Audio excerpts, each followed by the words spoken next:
Hello students, I am your science faculty at JR. जैसा कि आपको पता है, हम लोग क्लास 10th के स्टूडेंट्स के लिए लाइट का चैप्टर कर रहे थे। हम लोगों ने इसके बहुत सारे लेक्चर्स कर रखे हैं और ये हमारा काफी इंटरेस्टिंग लेक्चर होने वाला है। वैसे तो हम लोग चैप्टर के एंड में आ चुके हैं, लेकिन ये चैप्टर में जब तक ये टॉपिक आप लोगों ने नहीं अच्छे से समझा तो ये चैप्टर काफी ज्यादा हार्ड होने वाला है। ये टॉपिक समझने के लिए मैं आपको पहले थोड़ा सा इंट्रोडक्शन दे देती हूँ। जैसे कि कर्व मिरर, मैंने आपको पहले ही बता रखा है कि कर्व मिरर क्या होते हैं। जितने भी स्फेरिकल सरफेस से जो मिरर बनाए जाते हैं वो हम लोग कर्व मिरर कहते हैं, उसको हम लोग कर्व मिरर बोलते हैं। हम लोग यहाँ पे इमेज फॉर्मेशन पढ़ेंगे, मतलब कि जितने भी कर्व मिरर होते हैं उससे जो इमेज फॉर्म होते हैं हम लोग एक एक करके उसी को स्टडी करेंगे। पहले तो आपको मैं बता दूं, जितने भी सरफेस होते हैं वो सारे रिफ्लेक्शन करते हैं। या तो आप टेबल देख लो या चेयर देख लो या बुक देख लो, सब कुछ रिफ्लेक्शन करता है। आपके माइंड में क्वेश्चन आ रहा होगा, जब सभी कुछ रिफ्लेक्शन करता है तो हम लोगों को सब पे इमेज क्यों नहीं बनता है?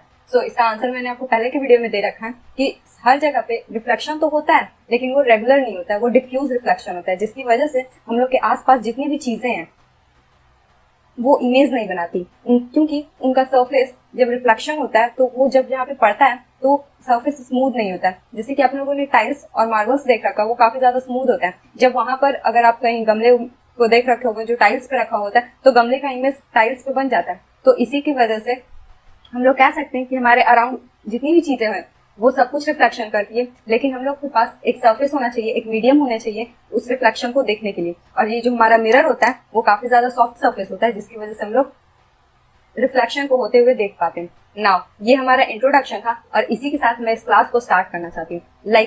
अब यहाँ पे हम लोग जानेंगे image formation by concave mirror. हम लोग फर्स्ट में पढ़ेंगे जब ऑब्जेक्ट इंफिनिटी पे होगा। देन हम लोग सेकंड में पढ़ेंगे जब ऑब्जेक्ट फोकस पे होगा।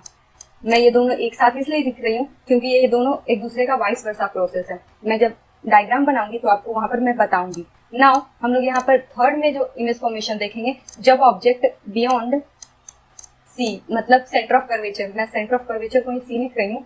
नाउ जो फोर्थ होगा वो होगा जब ऑब्जेक्ट हमारा सी पे होगा, एट सी। नाउ जो फिफ्थ होगा वो C and pole, between C and F. तो हम लोग इतने तरह के इमेज फॉर्मेशन को स्टडी करेंगे। नाउ तो हम लोग पहला स्टडी करते हैं जब ऑब्जेक्ट इंफिनिटी पे होगा। तो पहले मैं यहाँ पे एक सरफेस बना लेती हूँ और मैं यहाँ पे आपको क्लियर कर देना चाहती हूँ कि कर्व सरफेस दो तरह के होते हैं। पहला कनकेव और दूसरा कन्वेक्स। तो हम लोग इस लेक्चर में कनकेव मिरर के बारे में पढ़ेंगे और अगले के लेक्चर में डेफिनेटली कन्वेक्स के बारे में पढ़ेंगे। कनकेव मिरर, जैसा कि मैंने आपको बता रखा है कि उसका जो आउटर सरफेस होता है उसको हम लोग कोटेड कर देते हैं। यहाँ पे या तो आप इसको कोटेड बोल लीजिए या तो आप लोग इसको सिल्वर्ड बोल लीजिए। तो हम लोग इस तरह से मिरर बना लिए। एंड देन एक प्रिंसिपल एक्सिस होता है जो कि मिरर को यहाँ पे कट करता है, इसको हम लोग पोल बोलते हैं। And then center of curvature, और यहाँ पे हमारा फोकस होता है। फोकस रहने देते हैं, हम लोग का ऑब्जेक्ट वैसे भी इंफिनिटी पे। आपको पता है जितनी भी रे इंफिनिटी से आती हैं वो बिल्कुल पैरेलल होती हैं, वो एक पॉइंट पे कन्वर्ज होती है। यहाँ पर से रे आ रही है, मैं आपको ये इतनी सारी रे बना के दिखा रही हूँ। यहाँ पर जो रे हैं वो सारा रे इस पॉइंट पर आकर मीट कर रही है और इस पॉइंट को हम लोग एफ बोलते हैं। क्योंकि आपको मैंने जब रूल पढ़ा रहा था तो यहाँ पे मैंने बताया था कि जितनी भी रे पैरेलल होती हैं वो फोकस पे मीट करती हैं। तो ये रहा हमारा इमेज, तो हमारा इमेज भी फोकस पे बनेगा। इससे कंक्लूजन, इस रे डायग्राम को देख के कंक्लूजन आप यही निकाल सकते हैं कि जितने भी ऑब्जेक्ट इंफिनिटी पे होते उसका इमेज कहाँ बनता है? फोकस पे। नाउ यहाँ पर इमेज तो बन गया, मैं यहाँ पे लिख देती हूँ इमेज। नाउ यहाँ पर इमेज तो बन गया, तो इस इमेज का नेचर क्या होगा? तो ये नेचर इसका काफी आसान है। जैसे कि ये रेस के रियल मीट से बनी है तो इसको हम लोग रियल इमेज बोलेंगे। रियल, और इसका साइज जो होगा वो काफी ज्यादा छोटा होगा। जैसे कि आप देख सकते हैं यहाँ पर ये पॉइंट पे आके मीट कर रही है तो इसका साइज भी बिल्कुल पॉइंट साइज होगा। नाउ यहाँ पर ये सारे इंफॉर्मेशन है, मैं आपको ये इसलिए बता रही हूँ क्योंकि जितने भी क्वेश्चंस आते हैं वो बिल्कुल एक एक नंबर वाले क्वेश्चन में इस तरह के पूछ लिए जाते हैं कि अगर फोकस पे इमेज बन रहा है और जो ऑब्जेक्ट है वो इंफिनिटी पे है तो उसका नेचर और साइज बताओ। तो ये हमारा नेचर होगा और ये आपका साइज होगा। तो ये दोनों बातें आपको याद रखनी है। नाउ यहाँ पर मैं सेकंड डायग्राम बना देती हूँ जब ऑब्जेक्ट फोकस पे होगा। तो ये तो काफी ज्यादा आसान है, मैं बिल्कुल सिंपल से बना देती हूँ। यहाँ पे ये हुआ आपका पोल और ये रहा सेंटर ऑफ कर्वेचर। तो जब ऑब्जेक्ट फोकस पे होगा, लेट्स से यहाँ पर ऑब्जेक्ट है मैं यहाँ पर ऑब्जेक्ट बना देती हूँ, तो ये किस तरह से इमेज बनाएगा। तो लेट से ये रहा, ये एक रे है। ऑब्जेक्ट से जैसा कि आपको पता है बहुत सारे रे निकलेंगे, लेकिन हम लोग बस 2 ही रे को कंसिडर करेंगे। तो ये हमारा फर्स्ट रे हुआ और ये हमारा सेकंड रे होगा। सॉरी मैं ये थोड़ा सा खराब बनाई हूँ, पर आप इसको समझने की कोशिश करिएगा। ये दोनों एक दूसरे के पैरेलल है। सो यहाँ पर जो इमेज बन रहा है उसका मैं नेचर बताती हूँ। अगर ऑब्जेक्ट फोकस पे है तो उसका इमेज जो है वो इंफिनिटी में बनेगा। उसका नेचर वो वर्चुअल होगा, वर्चुअल और इरेक्ट। इसका साइज क्या होगा, साइज की अगर मैं बात करूं तो वो काफी ज्यादा हाईली इनलार्ज होगी, मतलब कि वो काफी ज्यादा बड़ा होगा। तो आप ये दोनों डायग्राम को देख के रिलेट कर सकते हो कि जिस तरह से अगर इंफिनिटी पे है तो फोकस पे बन रही है इमेज, और फोकस पे तो ऑब्जेक्ट का इमेज इंफिनिटी में बन रही है। नेचर दोनों अपोजिट है, जैसे कि यहाँ पर रियल इमेज बन रही है और इन्वर्टेड इमेज बन रही है, जबकि यहाँ पर जो इमेज है वो उसका नेचर वर्चुअल है और इरेक्ट है। मैं यहाँ पे कॉमा दे देती हूँ। और उसके बाद अगर साइज की बात करूँ तो यहाँ पर इमेज का साइज काफी ज्यादा छोटा है, जबकि यहाँ पर बात करूँ तो ऑब्जेक्ट का साइज इमेज का साइज काफी ज्यादा बड़ा है, हाईली इनलार्ज है।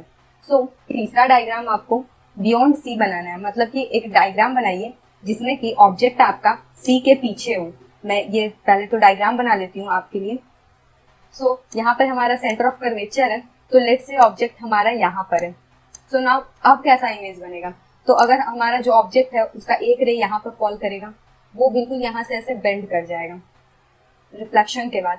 तो यहाँ पर आपका फोकस हो गया, ठीक है। एंड देन एक रे जो है वो बिल्कुल सेंटर ऑफ कर्वेचर से होती हुई जाएगी। तो आपको भी पता है कि सेंटर ऑफ कर्वेचर से जो रेज आती है वो वापस उसी के डायरेक्शन में आ जाती है, मतलब जिस तरह से जाती है वो वापस उसी पाथ को रिट्रेस कर लेती है। तो हमारा जो इमेज होगा वो यहाँ पे बनेगा। तो यहाँ पर अगर मैं इमेज के कैरेक्टर के बारे में क्वेश्चन करूँ तो इमेज कहाँ बन रही है, तो बियॉन्ड सी, देन इसका image between C and F. आप भी देख सकते हैं सी और एफ के बीच में बनी है इमेज। और वहीं मैं नेचर की बात करूं, ये रेज के रियल मीट से बनी है, दैट मीन्स कि ये रियल इमेज है, रियल और इन्वर्टेड है। जैसे कि यहाँ पर जो ऑब्जेक्ट है वो बिल्कुल सीधा है, जबकि उसका इमेज जो है वो बिल्कुल उल्टा है, इन्वर्टेड है। तो इसीलिए जो ऑब्जेक्ट है वो रियल है और इन्वर्टेड है। देन मैं इसकी साइज की बात करूं तो smaller than the object, smaller than the object. मेरी राइटिंग थोड़ी सी खराब है, बट आप इसको समझने की कोशिश करिएगा। तो ये हमारा कुछ रे डायग्राम हुआ। उसके अलावा जो हमारा ये तो मैंने करवा दिया। उसके बाद एट सी, अगर सी पे होगा इमेज ऑब्जेक्ट, तो किस तरह का इमेज बनेगा। तो चलिए हम लोग उसको भी बना के देख लेते हैं। तो पहले तो मैं एक मिरर बना लेती हूँ और एक प्रिंसिपल एक्सिस। ये हमारा प्रिंसिपल एक्सिस है, ये पोल है, और ये हमारा सेंटर ऑफ कर्वेचर है। अगर ऑब्जेक्ट यहीं पे है तो फिर इसका क्या इमेज बनेगा, तो एक रे यहाँ से जाएगी, इस तरह से रिफ्लेक्ट कर जाएगी, और एक रे यहाँ पर से आएगी जो कि बिल्कुल फोकस से पास होगी। तो जो भी रे फोकस से पास होती है वो बिल्कुल पैरेलल ही हो जाती है, आपको ही पता है, प्रिंसिपल एक्सिस के। तो ये हमारा कुछ इस तरह का इमेज बनेगा। सॉरी मैंने कुछ अच्छा सा इमेज नहीं बनाया, यहाँ पर थोड़ा सा ऊपर नीचे हो गया, पर मैं इसको फिर से बनाऊं तो कुछ इस तरह का होगा। यहाँ पर आपका सेंटर ऑफ कर्वेचर है, ये ऑब्जेक्ट है, तो ये कुछ इस तरह का होगा। और उसके अलावा जो एक यहाँ पर फोकस है, अगेन यहाँ पे थोड़ा सा मिस्टेक हो गया मेरे से, बट कोई बात नहीं, आप स्केल से बनाइएगा, काफी एक्यूरेट बनेगा। तो ये आपका इमेज हो गया। सो यहाँ पर ये सी है, ये पी है और ये कोटेड है। सॉरी मैंने ये भी नहीं बनाया। नाउ यहाँ पर अगर मैं फर्स्ट बात करूँ तो हमारा जो ऑब्जेक्ट है एट सेंटर पे है, मतलब कि एट सेंटर ऑफ कर्वेचर, जिसको कि हम लोग सी बोलते हैं। तो इमेज भी कहाँ पे है, एट सी पे। ये आपको याद भी रखने में कोई दिक्कत नहीं होगा। जब ऑब्जेक्ट सेंटर पे ऑफ कर्वेचर पे तो उसका इमेज भी सेंटर ऑफ कर्वेचर पे होगा। दूसरा कि उसका नेचर कैसा होगा, तो उसका नेचर होगा real and inverted, real and inverted. उसके बाद अगर मैं साइज की बात करूं तो ये बिल्कुल सेम होगा, सेम एज द ऑब्जेक्ट, मतलब कि ये ऑब्जेक्ट के साइज के बिल्कुल इक्वल आएगा।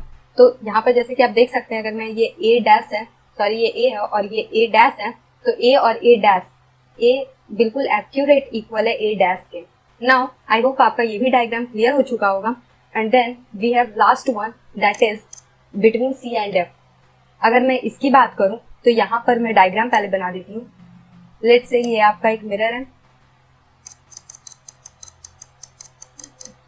और उसके अलावा ये आपका सेंटर ऑफ कर्वेचर है। देन यहाँ पर आपका फोकस है और उसके अलावा ये पोल है। तो अगर इन दोनों के बीच में अगर ऑब्जेक्ट कहीं यहाँ पर है तो फिर किस तरह से रिफ्लेक्शन होगा। सो यहाँ से पहले तो एक रे आएगी और ये इस तरह से रिफ्लेक्ट कर जाएगी। मैं प्रिंसिपल एक्सिस को थोड़ा सा लंबा बना लेती हूँ ताकि आपको समझने में आसानी हो।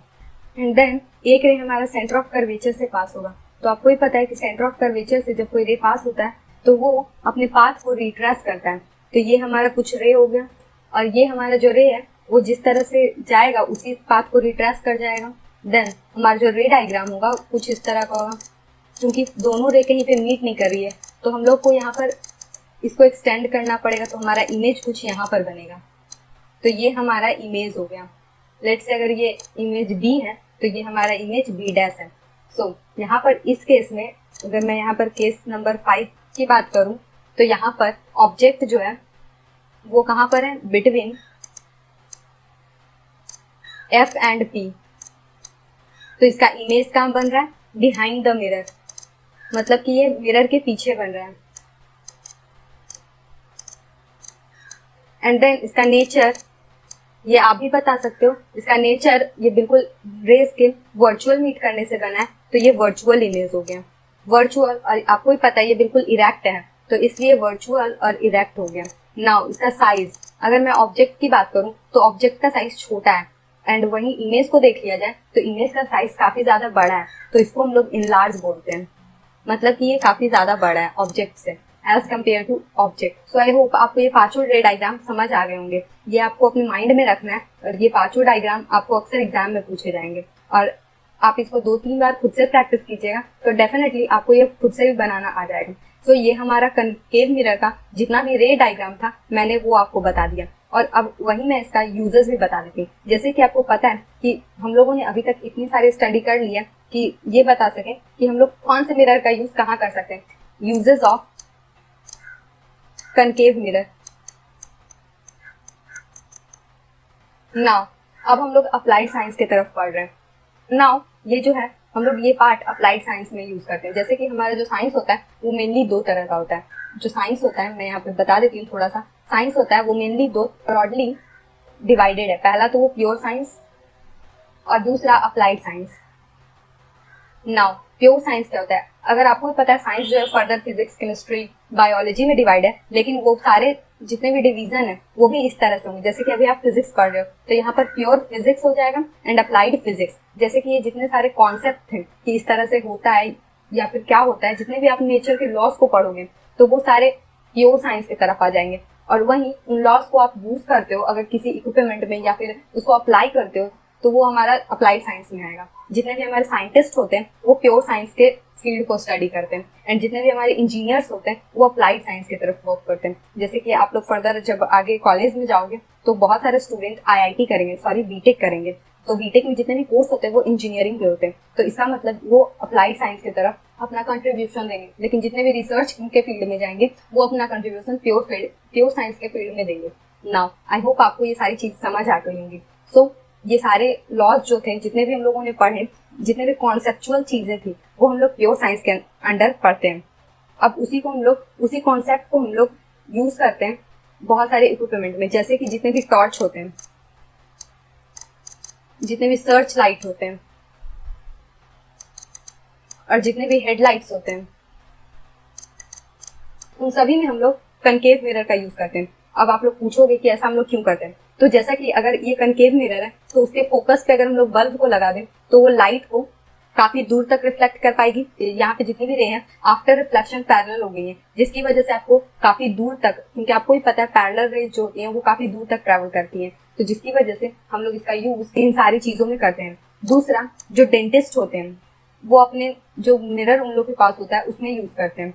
तो हम लोग वो भी लिख सकते हैं फॉर डेंटल पर्पस। तो जितने भी हमारे डेंटिस्ट होते हैं वो डेंटल पर्पस के लिए ये यूज करते हैं। जैसे कि यहाँ पर आपको ही पता है इनलार्ज इमेज बन रहा है। अगर फोकस और पोल के बीच में ऑब्जेक्ट को रख दिया जाए तो ऑब्जेक्ट काफी इनलार्ज हो जाएगा, काफी बड़ा दिखेगा। तो ये इस प्रॉपर्टी का हेल्प से डॉक्टर काफी ज्यादा कन्वीनियंट फील करते हैं और वो हमारे दांत में जितने भी हमारे प्रॉब्लम्स होते हैं उनको डील कर पाने में उनको काफी हेल्प होती है। नाउ हम लोग इसका यूज एक और जगह करते हैं, जितने भी सोलर फर्नेस होते हैं उसमें हम लोग इसका यूज करते हैं। जैसे कि आपको पता है ये पैरेलल बीम ऑफ लाइट को एक पॉइंट पे कन्वर्ट करती है, तो जिसकी वजह से हम लोग इस मिरर का यूज स्पेशली सोलर फर्नेसेस में करते हैं। इसके अलावा सेविंग मिरर्स आप लोगों ने देख रखा होगा, जो मिरर होते हैं जिसमें हम लोग ऐसे देख के सेव करते हैं, तो उसमें भी हम लोग इसी मिरर का यूज करते हैं ताकि हम लोग को ज्यादा बड़ा और क्लियर दिखाई दे। सो ये सारे यूजेस हैं। इसी के साथ हम लोग इस लेक्चर के एंड में आ चुके हैं and thank you for watching our video tutorial. For more video, you can subscribe to our channel and I will come up with the next lecture of this chapter. Till then, bye bye.